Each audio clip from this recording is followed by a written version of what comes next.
Cuando miramos el ministerio de Jesús, nos damos cuenta que Jesús principalmente vino a hacer tres cosas. La primera de ellas vino a proclamar las buenas nuevas, hablar a la gente que necesitaba de Dios. La segunda vino a enseñar los principios del reino, a enseñar a los discípulos, a poderles llevarles principios del reino de Dios. Pero la tercera parte del ministerio de Jesús es que Él también vino a sanar a los enfermos, a mirar a aquellas personas que estaban enfermas y a traerles sanidad.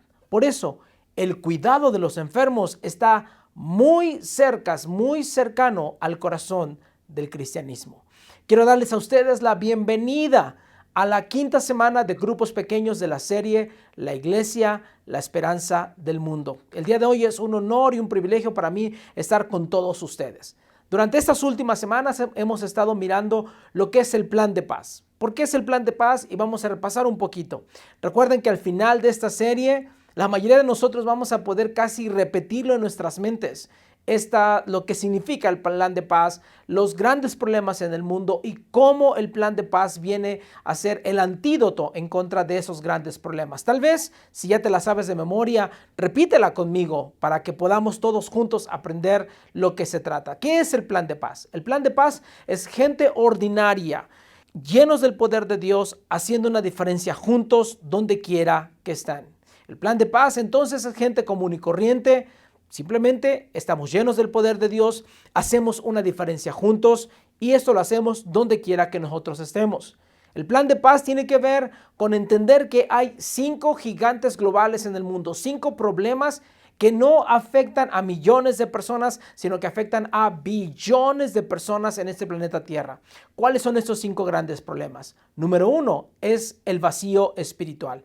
La gente no sabe que Jesús vino a morir por ellos, la gente no sabe que Dios les ama, la gente no sabe que tienen un propósito en esta tierra, el vacío espiritual. Segundo gran problema es el liderazgo egocéntrico. Hay líderes corruptos, inmorales, líderes que piensan que van a servir al pueblo o que nos dicen que van a servir al pueblo y terminan ellos sirviéndose del pueblo. El tercer gran problema es la pobreza. La mitad de la población en el mundo vive en pobreza y en algunos lugares en pobreza extrema. El cuarto gran problema son las enfermedades y eso es lo que estamos tocando en esta semana. Las enfermedades son un gran problema. Nuestro sistema inmunológico cada vez está expuesto a más experiencias que anteriormente no estaba acostumbrado a ser expuesto, a más ambientes a los cuales no estaba acostumbrado a exponerse y por lo tanto lo hacen más débil para contraer nuevas enfermedades. Y estas nuevas enfermedades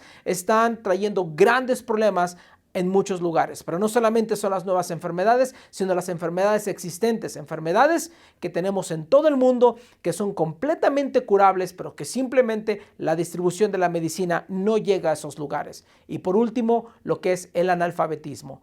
El analfabetismo es un gran problema. Muchas personas en el mundo no saben leer, no saben escribir. Algunas de ellas ni siquiera tienen acceso al internet. ¿De qué sirve que tengamos tanta información en el internet si ni siquiera, aunque tuvieran acceso al internet, ellos no sabrían leer o escribir y no sabrían qué hacer con esta información?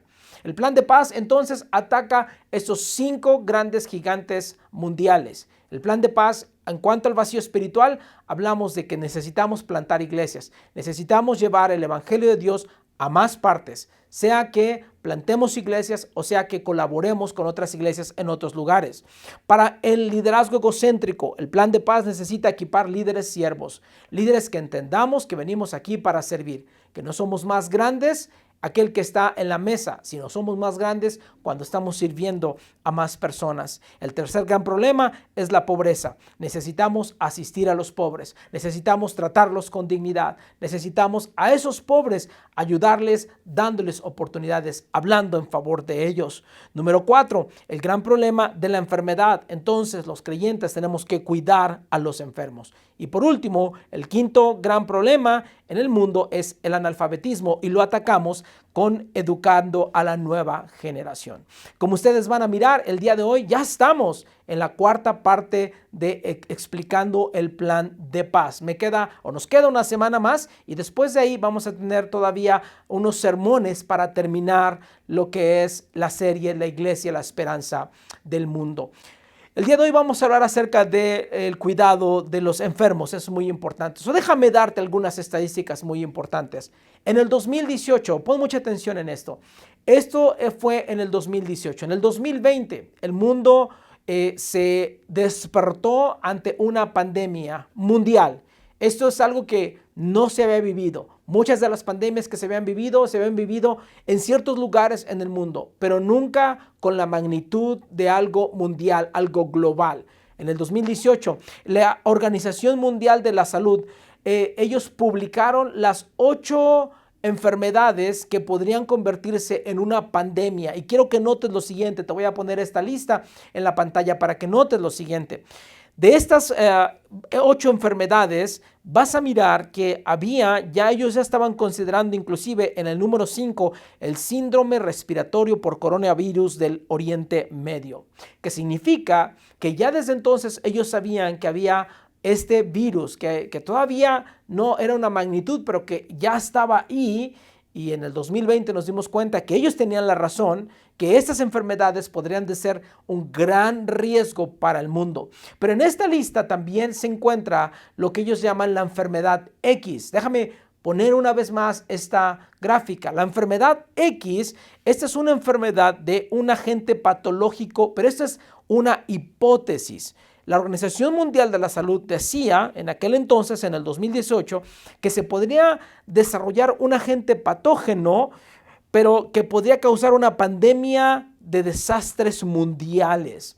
Lo que quiero decirte con esto es que los científicos en el 2018 ya nos estaban anunciando que podía venir una gran pandemia mundial. Ellos no esperaban, aunque consideraban que el coronavirus podría ser un gran problema, ellos no esperaban que fuera el coronavirus el que traería la siguiente gran pandemia. Se están preparando en la enfermedad X con una enfermedad que todavía no existe. Esto solamente es una hipótesis, pero ellos están pensando, esto es lo que viene. Y este puede ser el gran problema del ser humano, lo que va a enfrentar el planeta Tierra. Las enfermedades son una realidad de nuestras vidas y cada día, por el hecho de que estamos conectados globalmente, cuando hay una zona en el mundo que sale una nueva enfermedad, esta enfermedad rápidamente se propaga y ahora somos afectados en todas partes, literalmente. Si hay una zona en el planeta Tierra donde empieza una nueva enfermedad, esta se puede propagar muy fácilmente y más personas se pueden contagiar y obviamente más personas pueden morir. ¿Por qué lo he repetido esto de que la iglesia es la esperanza del mundo? ¿Por qué? Cuando hemos hablado acerca de estos 5 grandes gigantes mundiales y vemos nosotros que en estos 5 grandes gigantes mundiales miramos que es la iglesia la que puede ayudar con esto. Esto de las enfermedades es un gran ejemplo. Mira las siguientes gráficas que te quiero presentar. En esta primera gráfica fue tomada en el 2005, hace 15 años atrás. Este fue el momento en que el plan de paz se estaba poniendo en práctica. En este momento había una pandemia de VIH, de SIDA, en Ruanda. La gente estaba muriendo. Fueron a trabajar específicamente a una región que se llama Karongi y en esta región habían solamente 3 hospitales que estaban ahí para atender a 300,000 personas. Imagínate. 3 hospitales en el 2005. El día de hoy yo estaba revisando las estadísticas, creo que ya hay 5 o 6 hospitales, pero en aquel entonces habían solamente 3 hospitales para una población de 300,000 personas, es decir, 3 hospitales no eran suficientes. Pero ahora mira esta otra gráfica. En esta otra gráfica vas a notar todas las clínicas comunitarias, las 26 clínicas comunitarias que ellos tenían. Ahora bien, mírame acá, el gran problema que estas 26 clínicas, número 1, muchas de estas clínicas ni siquiera tenían el medicamento que necesitaban para darle a la gente. Número 1. Número 2, es que muchas de estas clínicas estaban aún lejos de las poblaciones. Algunas personas tenían que caminar hasta un día para llegar a la clínica de salud más cercana y luego llegar ahí y darte cuenta que no tenía ni siquiera el medicamento para ayudar a las personas. Son una situación delicada. Y entonces, mira esta última fotografía. Esta última fotografía son las iglesias que estaban en el distrito de Karongi y prácticamente están en todos los rincones de ese lugar. Imagínate, entonces, si a la iglesia se le entrena, se le enseña, se le ayuda con hábitos de salud y se le proveen ciertas medicinas, la gente podría tener acceso a tratamientos mucho más rápidamente que lo que el sistema de salud en Ruanda estuviera creciendo. Este es un caso en el mundo, pero como en estos hay en muchísimas partes en el mundo lugares donde simplemente los sistemas de salud no son lo suficientemente fuertes y no tienen la cadena o la red de distribución para llevar los tratamientos y las medicinas a todos los lugares. Es aquí donde la iglesia, donde estamos mirando cómo la iglesia puede hacer una gran diferencia en todas las partes en el mundo. Por eso te puedo decir que la iglesia es la esperanza del mundo. Si ponemos a trabajar toda esta red de distribución, si ponemos a trabajar a los creyentes que estamos sentados en las iglesias cada domingo, entonces las cosas podrían cambiar para muchísimas personas. Mira este siguiente verso. Mateo capítulo 14, versículo 14, dice la escritura: Jesús tuvo compasión de ellos y sanó a sus enfermos.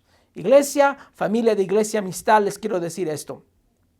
Si vamos a vivir como Jesús vivió, entonces tenemos que cuidar a los enfermos. Entonces nosotros tenemos que mirar la forma de mostrar compasión para estos enfermos.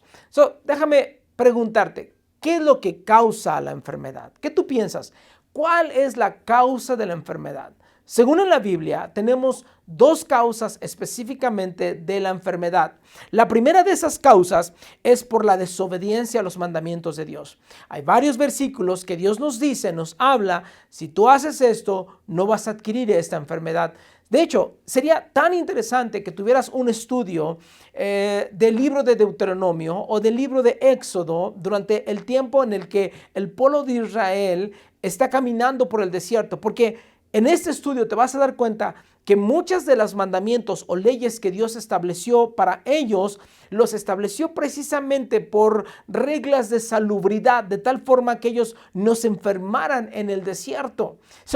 Si tú miras entonces que ya Dios está permitiendo el tratamiento, que hay ciertas cosas que pueden prevenir enfermedades, entonces exactamente nosotros deberíamos de hacer lo mismo. El problema es que la gente se enferma cuando viola esos principios, cuando no hay hábitos que pueden prevenir ciertas enfermedades. Esa es una de las causas del por qué la gente se enferma. Y la otra causa, según la palabra de Dios, es por el pecado, la desobediencia del hombre. Pero déjame explicar esto.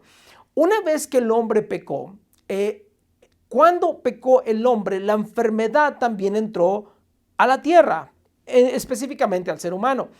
Antes de que Adán y Eva pecaran, tú y yo no sabemos cuántos años ellos estuvieron ahí en el huerto, y no lo sabemos porque ellos no vivían en el tiempo. El tiempo empezó a aparecer para el ser humano cuando el ser humano pecó.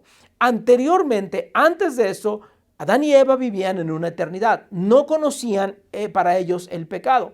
Cuando el pecado entró en esta tierra, fue entonces que también entró la enfermedad y la muerte.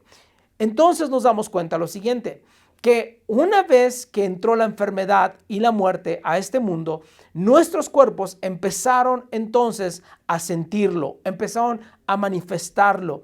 Y aquellos cuerpos sanos de los cuales anteriormente gozábamos, y digo gozábamos en el huerto del Edén, pues simplemente ya no existían. El cuerpo se estaba debilitando, el día de hoy lo sabemos, se está debilitando y está expuesto a ciertos hábitos, a ciertos ambientes donde fácilmente el cuerpo se puede enfermar.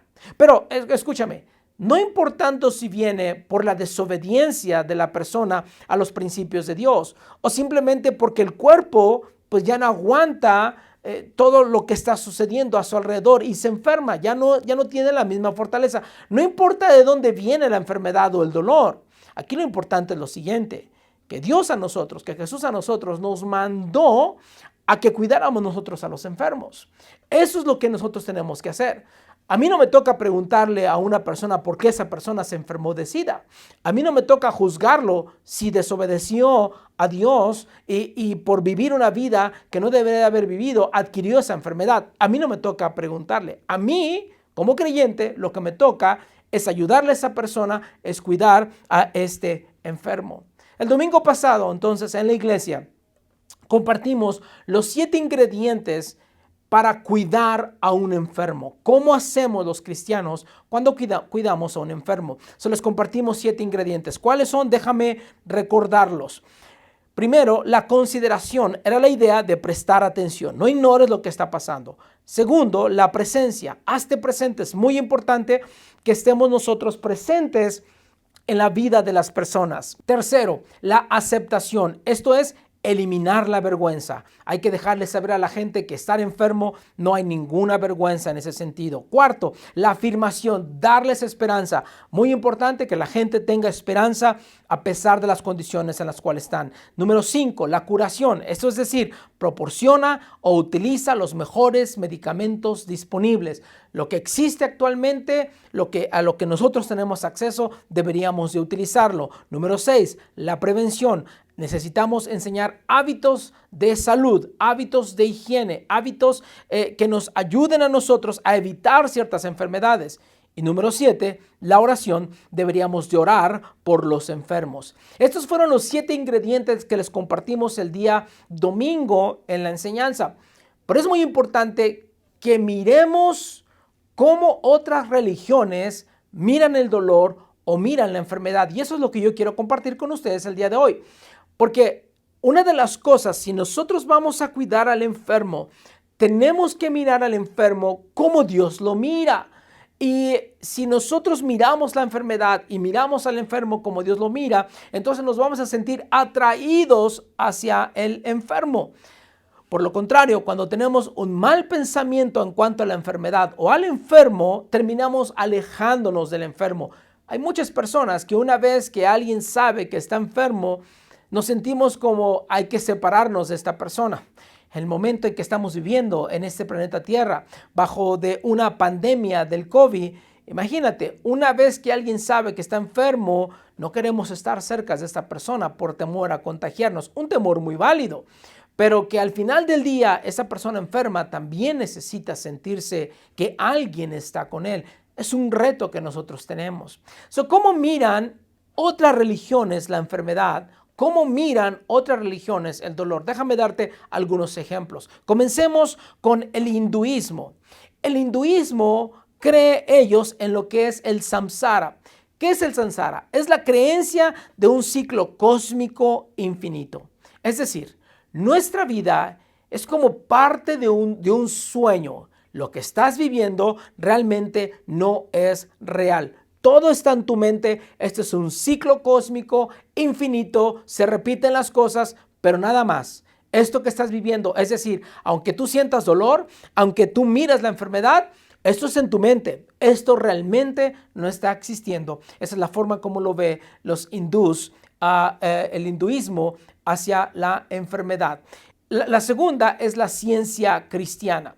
La ciencia cristiana, que de ciencia no tiene nada y que de cristiana tampoco tiene nada, bueno, la ciencia cristiana cree que con pensamientos de fe podemos destruir nuestras dolencias. Ellos piensan lo siguiente: mira, tú tienes una mente mortal. Y cuando tienes una mente mortal, entonces aceptas el dolor y la enfermedad. Pero si tú descubres y llevas tu mente a un nivel mayor, con pensamientos de fe y crees, entonces vas a llevar tu mente a un estado inmortal, lo que significa que te vas a dar cuenta que puedes librarte de enfermedades, que puedes librarte del dolor si solamente logras elevar tu mente al siguiente nivel de la fe.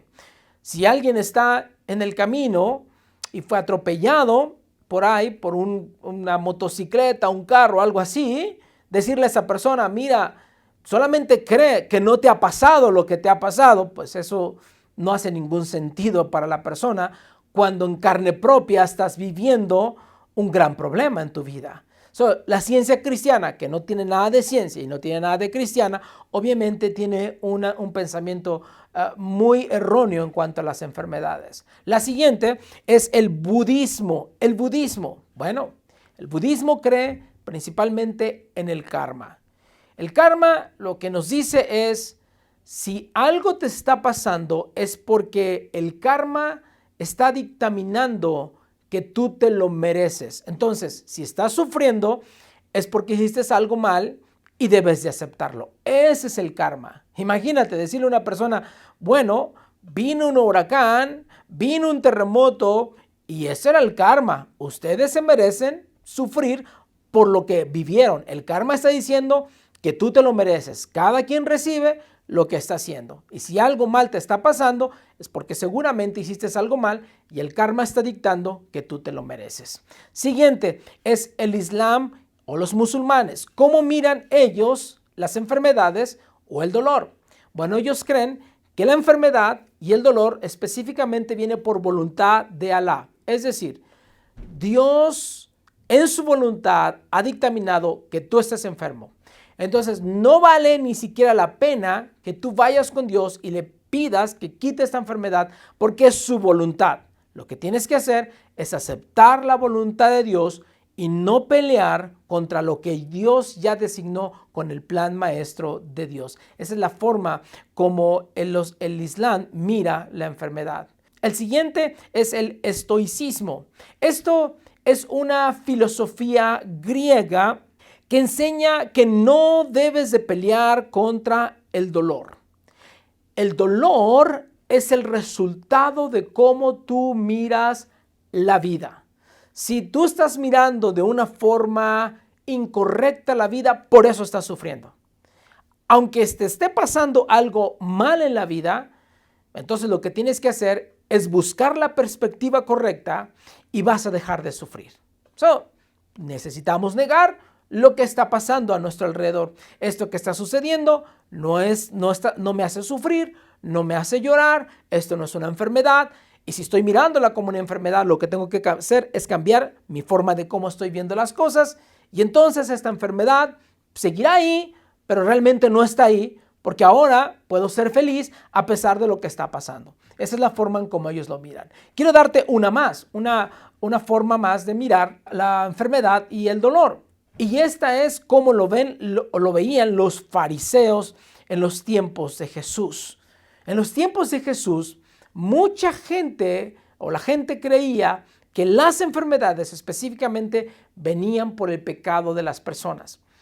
Ahora bien, muchas de estas formas de cómo otras religiones miran las enfermedades, quiero decirte lo siguiente. Muchas personas actualmente miran la enfermedad, miran el dolor en una combinación de varias de estas cosas. Me ha tocado tener conversaciones con muchas personas que te dicen lo único que tienes que hacer es cambiar tu mente. Lo único que tienes que hacer es dejar de decir que estás enfermo y empezar a confesar que estoy sano, estoy sano, estoy sano, estoy sano. Y algún día te vas a convencer y vas a elevar tu mente y entonces la fe te va a poder sanar. Muchas de estas filosofías se han introducido a las iglesias. Lamentablemente, en muchas congregaciones se tiene esta idea. ¿Estás enfermo? ¿Te está pasando una tragedia?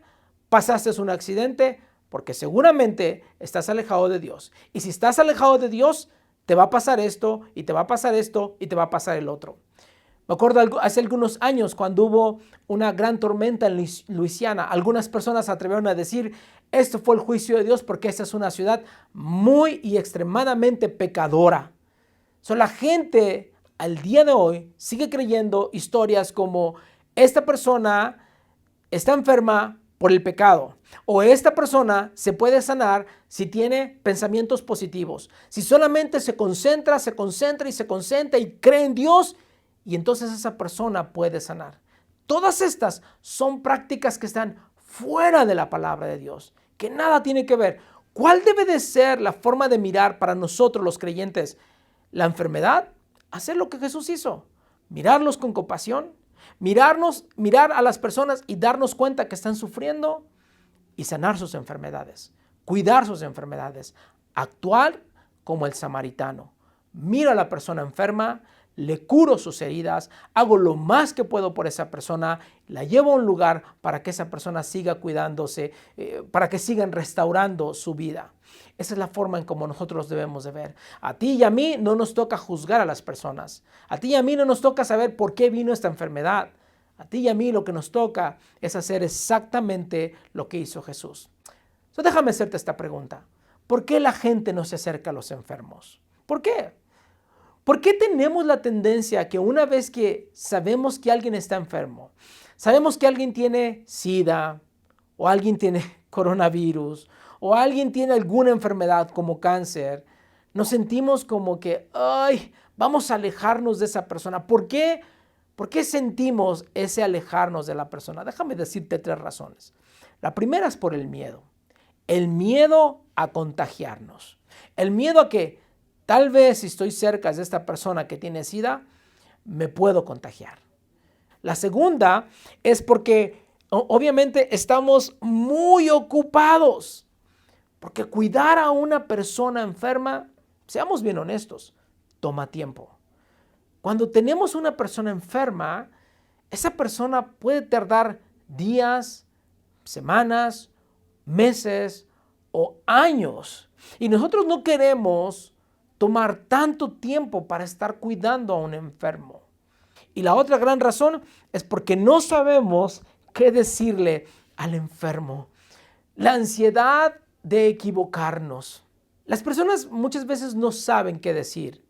Cuando miras una enfermedad, una tragedia, no sabes cómo acercarte a esa persona. Y es verdad, esa es una verdad que tenemos que considerar. Pero aún a pesar de todo esto, una de las cosas que les hemos enseñado es el ministerio de la presencia. No necesitas decir grandes palabras, no necesitas saber decir las palabras correctas, las oraciones correctas, simplemente necesitas estar ahí presente. Yo me he dado cuenta de lo siguiente: entre más grande el dolor, menos palabras necesito hablar. Entre más grande el dolor, menos palabras. Yo no necesito decir muchas palabras. Yo solamente necesito estar ahí para esas personas. El apóstol Pablo, termino con esto. El apóstol Pablo, siendo un hombre fuerte, un hombre valiente, un hombre que peleó contra la persecución, un hombre que fue golpeado, un hombre que naufragó, un hombre que fue mordido por una víbora, un hombre que seguía empujando y empujando y empujando para la predicación del evangelio. Dejó un versículo como estos, quiero que lo leamos. Filipenses capítulo 4, versículo 13. Todo lo puedo en Cristo que me fortalece. Este hombre que había vivido toda clase de problemas, toda clase de tragedias, toda clase de situaciones. Parece que cuando llegamos a un versículo como estos, todo lo puedo en Cristo que me fortalece, pensamos que el apóstol Pablo es como ese superhombre. Pero no cometamos el error de pararnos en Filipenses 4:13, porque se nos olvida que la historia no está completa si no leemos el siguiente verso. Y mira lo que dice el apóstol Pablo en el siguiente verso. Sin embargo, han hecho bien en participar conmigo en mi angustia.